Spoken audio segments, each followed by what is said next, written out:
जी की चला रहा है ताकि बेटा अजनबी जी अटूटू हमारी लड़ी बाकी है जो लोग नहीं इंसान काम में ताकि बेटा कोई की ना मैं को मैं ना तो 3 लोग बात करते हैं और वाकर अगला पूरी रे हमारे तो नीचे जी रहा है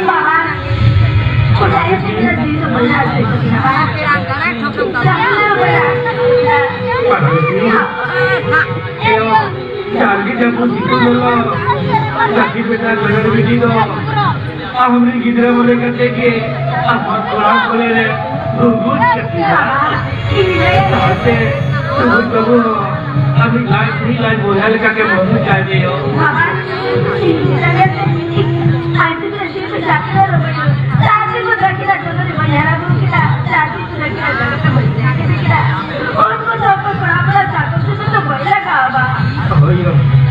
अब बेटा कौन पर सकम सिद्धू लगा हुआ कि देखा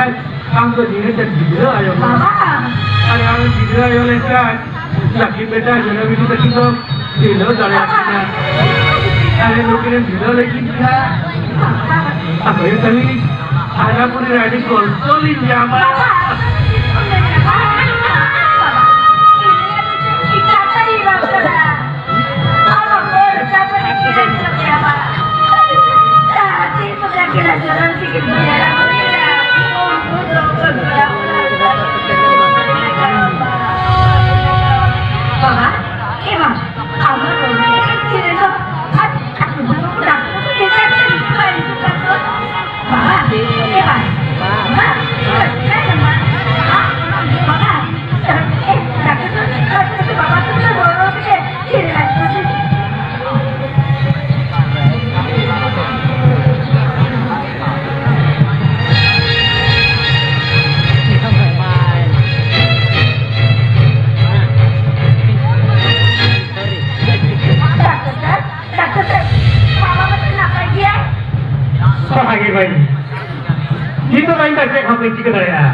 Tidak sih,